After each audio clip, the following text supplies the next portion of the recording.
Students, in the previous lecture we have already completed the nitroimidazole category group जो which comes under the tissue amebicides.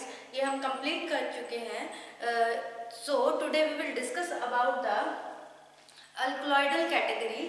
जो alkaloids हैं which comes under the category of tissue amebicides. tissue amebicidal infection को treat करने में use होते हैं.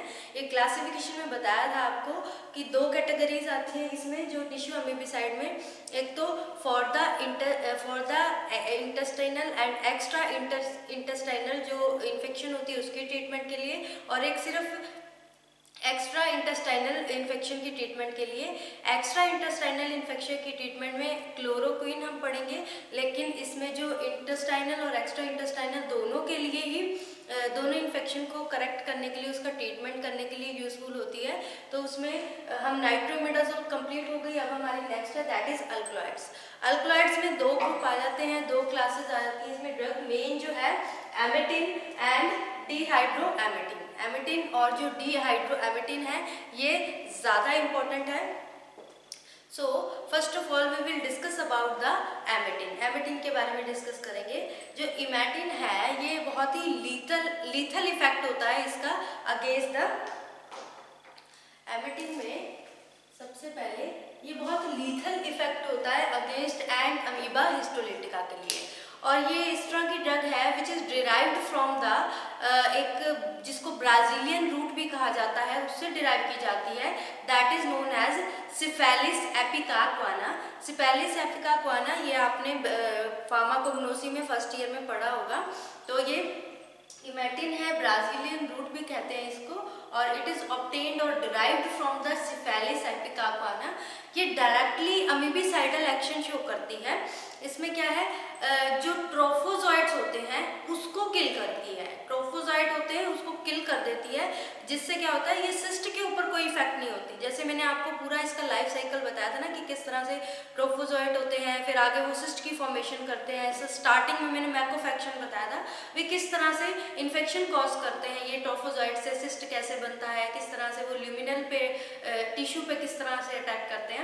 तो इसी तरह से ये डायरेक्टली अमीबिसाइडल एक्शन है.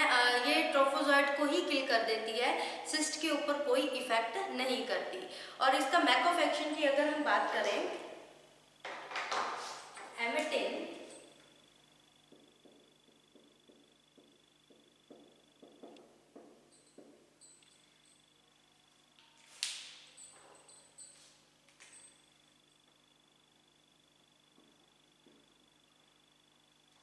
ये किस तरह से एक्ट करता है.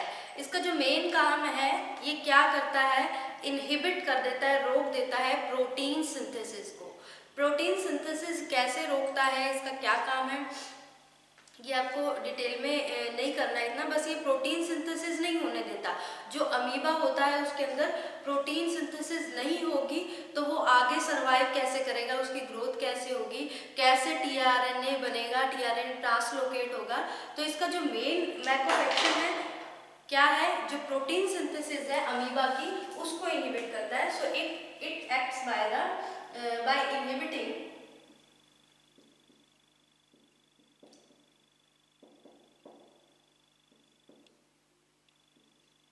protein synthesis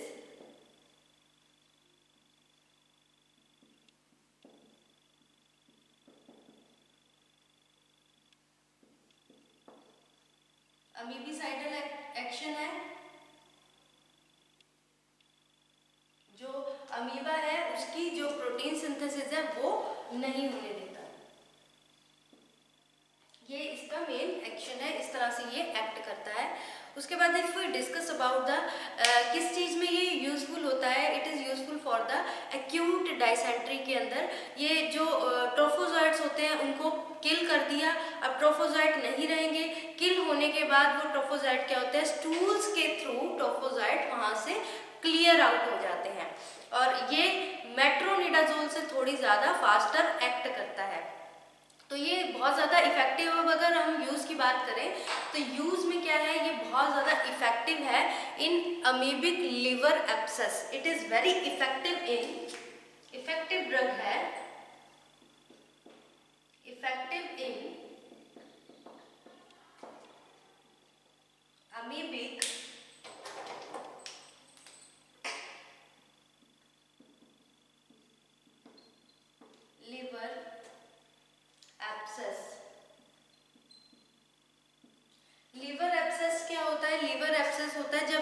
के अंदर पस भरने लग जाती है।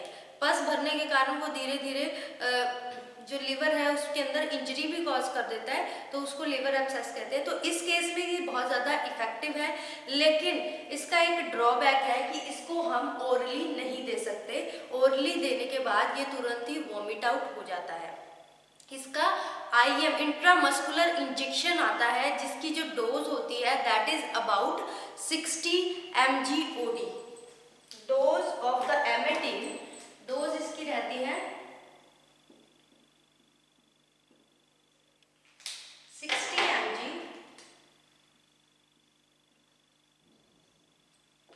60 mg इसकी डोज रहती है, एक बार ही दिया जाता है, लेकिन इसको एक्यूट सिम्टम्स में नहीं दिया जाता। इसके साइड इफेक्ट्स, इसके जो टॉक्सिसिटी है वो इतनी हाई है कि इसको बहुत ही सीवियर केस है उसमें दिया जाता है, या फिर मेट्रोनिडाजोल जहाँ पे इफेक्टिव नहीं है तब इसको प्रिस्क्राइब किया जाता है एमेटिन को।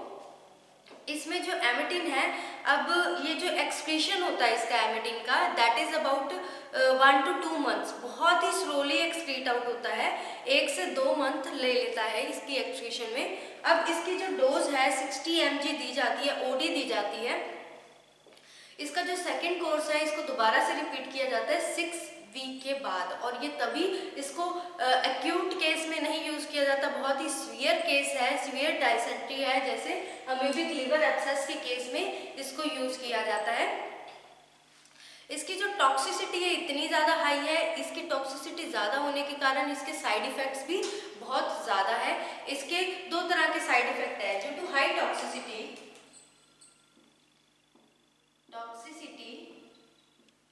हाई। सो इसके 2 तरह के साइड इफ़ेक्ट्स हैं, local side effects and frequent.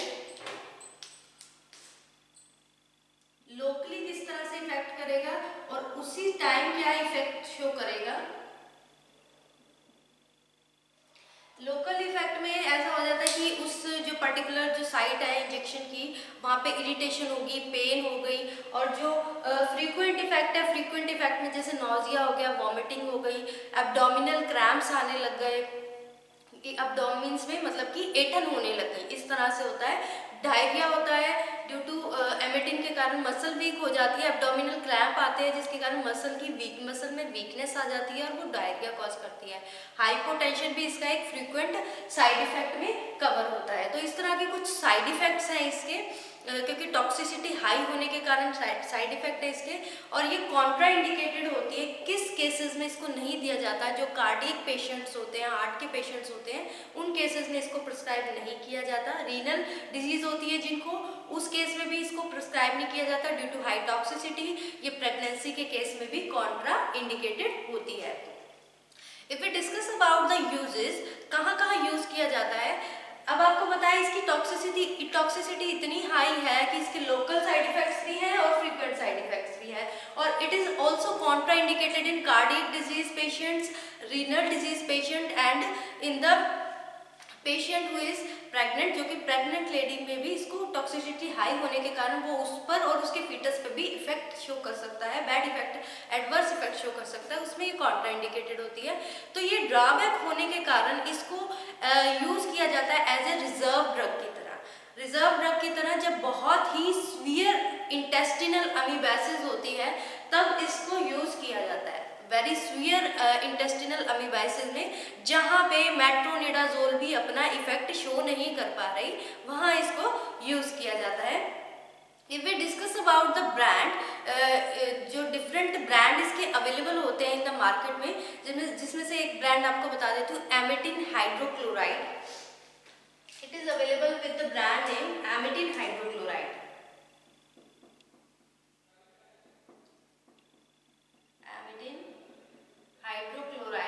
इस ब्रांड नेम से ये मार्केट में अवेलेबल होता है, और इसका जो इंजेक्शन होता है दैट इज 60 mg पर 2 ml इंजेक्शन। 60 mg पर 2 ml इंजेक्शन इसका मार्केट में अवेलेबल होता है। सो दिस इज अबाउट द एमेटिन के बारे में हो गया। आपको डिस्कस कर लिया कि प्रोटीन सिंथेसिस नहीं होने देता अमीबिया के अंदर, प्रोटीन सिंथेसिस नहीं होगा तो वो ट्रोफोजॉइड डायरेक्टली किल हो जाएगा, सिस्ट के ऊपर कोई इफेक्ट नहीं करता, जिसके कारण क्या होता है जो ट्रोफोजाइट है जो किल हो गया वो एक्यूट डायसेंट्री में क्या होगा, स्टूल्स के थ्रू क्लियर आउट हो जाएगा। और जहाँ पे मेट्रोनिडाजोल इफेक्टिव नहीं होती तब एमेटिन को प्रिस्क्राइब किया जाता है। ड्यू टू हाई टॉक्सिसिटी के कारण इसको रिजर्व ड्रग की तरह रखा जाता है, जहाँ पे हर चीज कोई भी इफेक्ट शो नहीं कर रही वहाँ पे इसको यूज किया जाता है एमेटिन हाइड्रोक्लोराइड को। इसी तरह से अल्कलॉइड के अंदर एक नेक्स्ट ड्रग है दैट इज डिहाइड्रोएमेटिन। डिहाइड्रोएमेटिन नाम की ड्रग है, ये भी एक सेमी सिंथेटिक डेरिवेटिव है, it is also semi synthetic derivative.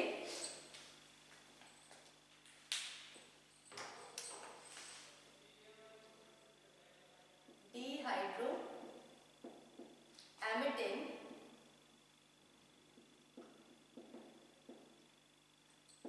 It is also a semi synthetic derivative है, एक तरह से उसी का डेरिवेटिव बना है, एमेटिन से ही बना है, और it is also equally effective, उसी की तरह इफेक्ट इसका शो होता है, लेकिन but it is less toxic. Difference is that it is less toxic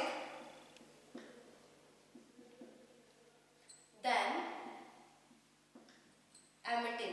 एमेटिन से कम टॉक्सिक होता है, इट मीन्स ये कार्डियक पेशेंट है उनको भी हम प्रिस्क्राइब कर सकते हैं, हार्ट के ऊपर इफेक्ट नहीं होता, एमेटिन से लेस टॉक्सिक होता है, इसलिए इसको क्योंकि आप सोचोगे कि एमेटिन तो है, इसका डेरिवेटिव बनाने की क्या जरूरत है, क्योंकि इसकी टॉक्सिसिटी कंपैरेटिवली लो होती है। और if we discuss about the dose, इसकी डोज कितनी रहती है, that is about 60 to 100 mg dose रहती है, और ये 10 दिन का कोर्स रहता है। 10 दिन से ज़्यादा इसको हम दे नहीं सकते क्योंकि ड्यू टू हाई टॉक्सिसिटी इसकी कंपैरेटिवली कम है, लेकिन ये टॉक्सिक होता है।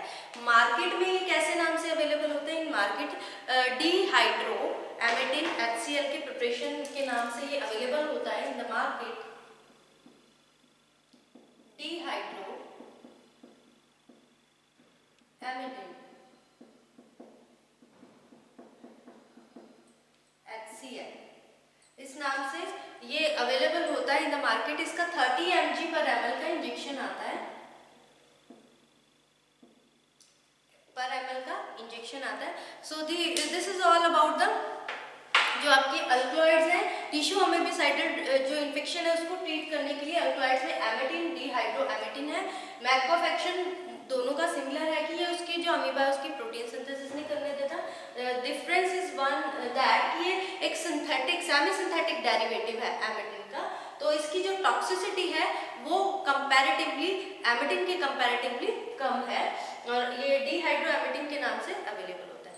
सो इसी टिश्यू अमीबिसाइड में आगे जो ड्रग आ जाती है दैट इज, ये तो था हमारा दोनों जो कि फॉर इंटेस्टिनल और एक्स्ट्रा इंटेस्टिनल इन्फेक्शन दोनों के लिए यूजफुल होता है। अब अगर हम डिस्कस करें अबाउट द उसी में मैंने आपको बताया था टिश्यू अमीबिसाइड में जो सेकंड पार्ट है दैट इज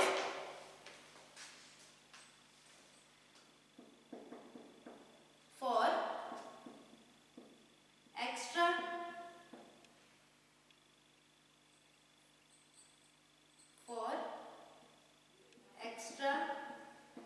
इंटेस्टिनल इन्फेक्शन के लिए, सिर्फ एक्स्ट्रा इंटेस्टिनल इन्फेक्शन के लिए आपको बताई थी एक ही ड्रग है दैट इज क्लोरोक्विन। इसमें ड्रग आ जाएगी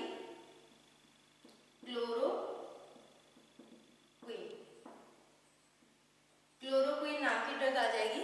अब जो क्लोरोक्विन है ये आपने सुना होगा, ये क्लोरोक्विन मलेरिया के केस में भी दी जाती है, तो डेफिनेटली ये एक्टिव होती है अगेंस्ट द प्लाज्मोडियम।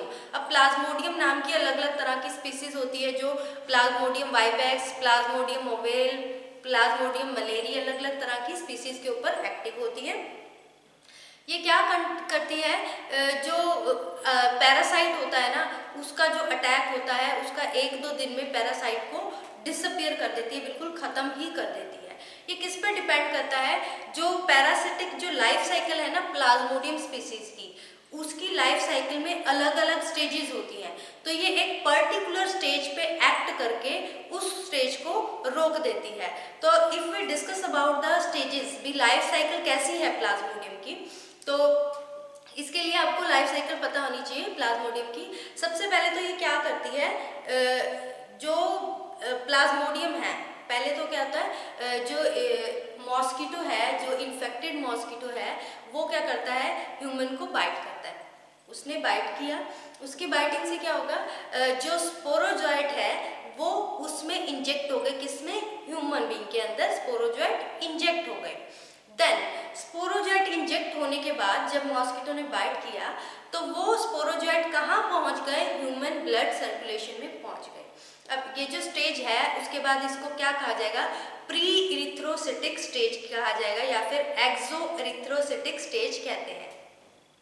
अब ब्लड सर्कुलेशन से वो कहाँ पहुंचेगा, इट एंटर्स टू द, जो स्पोरोजोइट है वो लिवर में एंटर करेगा और वहां एंटर करने के बाद वो मैच्योर होना स्टार्ट हो जाएगा, मैच्योर होएगा और अपनी अलग स्पीसीज को रिलीज करेगा। अब जो स्टेज आएगी, लिवर में पहुंच गया, टिश्यू में गया, टिश्यू में जाने के बाद उसने मैच्योरेशन स्टार्ट की, ग्रोथ करना स्टार्ट कर दिया। अब जो स्टेज आएगी उसको कहेंगे इरिथ्रोसिटिक स्टेज, यानी वो किसमें से एंटर कर गया, इरिथ्रोसिटिक में, इरिथ्रोसाइट्स में एंटर कर गया, इसको इरिथ्रोसिटिक स्टेज कहते हैं। यहाँ पे पहुंचने के बाद जो ट्रोफोजोइट है वो क्या चेंज हो जाएगा, ट्रोफोजोइट चेंज हो जाएगा और वो किस में कन्वर्ट करेगा, वो एक टॉक्सिक मटेरियल में कन्वर्ट होएगा, ब्लड में जाकर रप्चर होएगा और एक टॉक्सिक सब्सटेंस रिलीज करेगा। जो जॉइंट है वो ब्लड में जाकर रैप्चर टूटेगा और एक टॉक्सिक मटेरियल प्रोडक्ट रिलीज करेगा। वो टॉक्सिक प्रोडक्ट क्या होगा, पैरासाइट का पिगमेंट होगा और उस पिगमेंट को हीमोजोइन कहा जाता है। अब यहाँ पे क्लोरोक्विन क्या करेगी, उस टॉक्सिक सब्सटेंस को, जो कि क्लोरोक्विन है, उस टॉक्सिक सब्सटेंस के साथ एक कम्प्लेक्स बनाएगा और कम्प्लेक्स बनाने के बाद वो प्लाज्मोडियम मेम्ब्रेन को डैमेज कर देगा। तो यहाँ पे वो एक्ट करता है जो कि इरिथ्रोसिटिक स्टेज होती है। तो आपको पता होना चाहिए, बाइट किया, मॉस्किटो ने बाइट किया, स्पोरोजोइट रिलीज किया किसमें, ब्लड सर्कुलेशन में, वहां से वो लिवर में चला गया, इसको प्री इरिथ्रोसिटिक स्टेज कहा जाता है। फिर वहां से लिवर में एंटर करेगा, लिवर में एंटर करने के बाद मैच्योर होगा, इसको इरिथ्रोसिटिक स्टेज कहते हैं। अब वो ट्रोफोजॉइट है वो चेंज हो जाएगा, वो किसमें बदल जाएगा, ब्लड जॉइंट है वहां पे रप्चर करेगा और एक टॉक्सिक सब्सटेंस रिलीज करेगा। वो टॉक्सिक सब्सटेंस किसका होगा, पैरासाइट का पिगमेंट होगा। अब यहाँ पे क्लोरोक्विन क्या करेगा, क्लोरोक्विन उसके साथ कम्प्लेक्स बनाकर प्लाज्मोडियम की सेल वॉल को डैमेज कर देगा। So this is the mech of action कि किस तरह से जो क्लोरोक्विन है वो क्या करेगा, कैसे एक्ट करता है।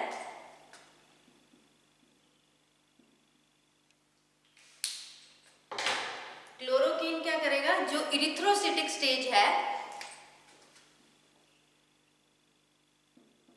इनहिबिट और act on इरिथ्रोसिटिक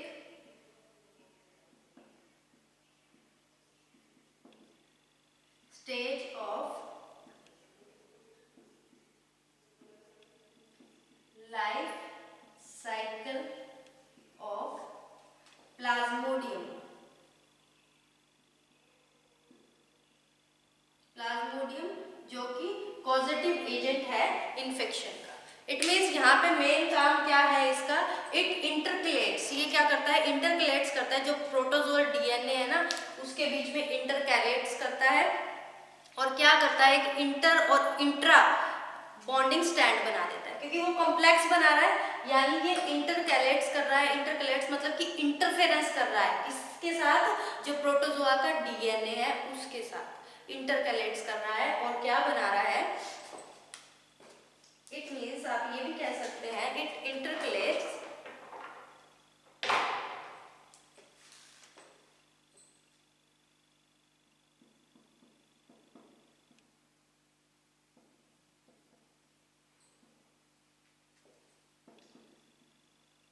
protozoal DNA, intercalates कर रहा है और क्या कर रहा है, क्या बना रहा है, फॉर्मिंग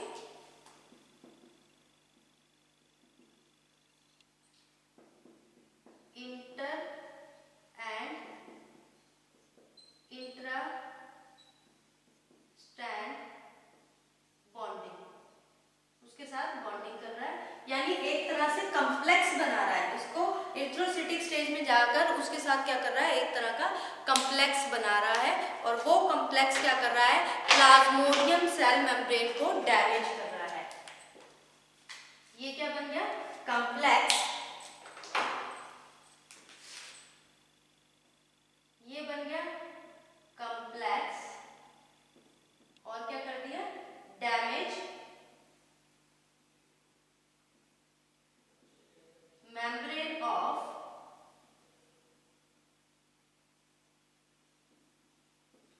प्लाज्मोडियम। इसने मेम्ब्रेन डैमेज कर दी, इट मींस वो मेम्ब्रेन डैमेज हो गई तो वो सरवाइव नहीं कर पाएगा, किल हो जाएगा, और वो वहां से एक्सक्रीट आउट हो जाएगा। So it is mostly active against, ये एक्टिव किसके अगेंस्ट है, it is active against entamoeba histolytica और जियार्डिया लैम्बलिया के अगेंस्ट एक्टिव है, जो कि ट्रोफोजोइट को किल करता है। और इसमें जो इसकी कंसंट्रेशन है, ये हिपैटिक अमीबियासिस के अंदर बहुत ज़्यादा यूजफुल है। जैसे कि पता है कि ये कंप्लीटली एब्जॉर्ब हो जाता है अपर इंटेस्टाइन से, सो इसकी कंसंट्रेशन इंटेस्टाइन में ज़्यादा होती है। मेटाबॉलिज्म, इसकी मेटाबॉलिज्म की बात करें, मेटाबोलाइज होता है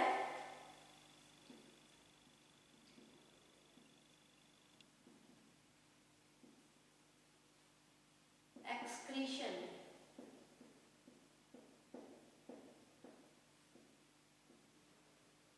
मेटाबॉलिज्म होता है इसकी लीवर में, क्योंकि इसकी सबसे ज्यादा कंसंट्रेशन कहाँ पे कंसंट्रेट होती है, लीवर में,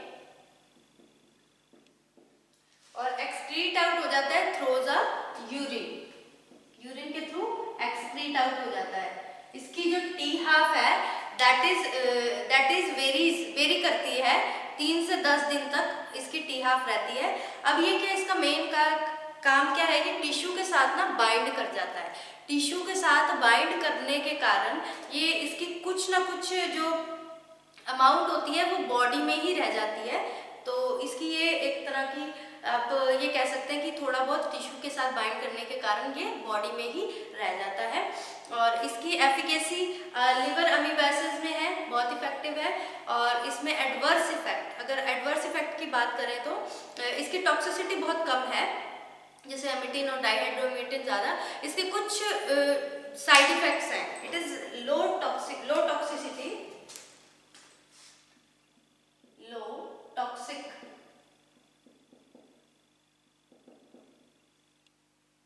ओनली फ्रीक्वेंट साइड इफेक्ट्स हैं इसके।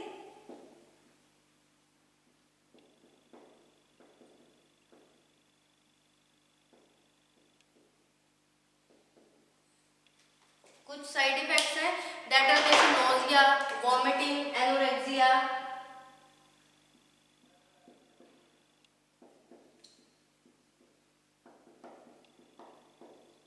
Anorexia means loss of appetite for food, headache. तो ये कुछ तरह के माइल्ड साइड इफेक्ट्स हैं, ज़्यादा टॉक्सिक तो है नहीं, कुछ ही इसके साइड इफेक्ट्स हैं। If we discuss about the dose, तो इसकी डोज कितनी है, that is about 600 mg for 2 days।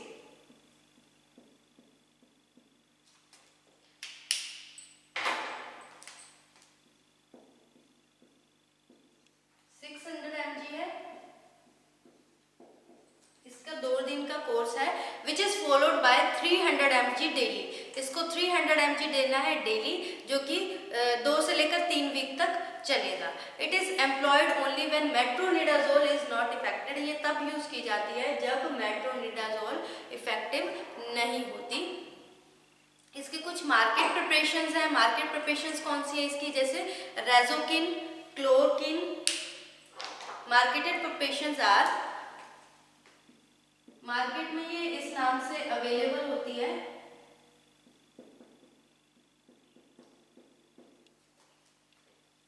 क्लोक्विन। And कुछ और भी है जैसे लराइगो, जो कि मलेरिया में भी यूज होती है।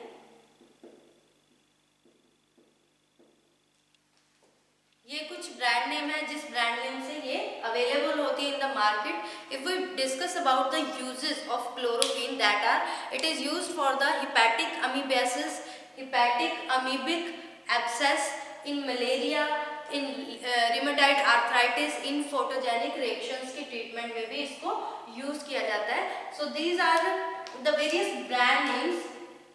इस ब्रांड नेम से ये अवेलेबल होती है मार्केट में, अलग अलग स्ट्रेंथ में अवेलेबल होती है।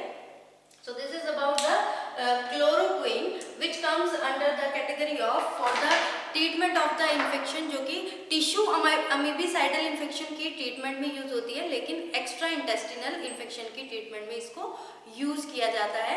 उसमें एक्स्ट्रा और इंट्रा इंटेस्टिनल ट्रीटमेंट में दोनों में यूज होती है, दैट इज इमेटिन एंड डिहाइड्रोइमेटिन।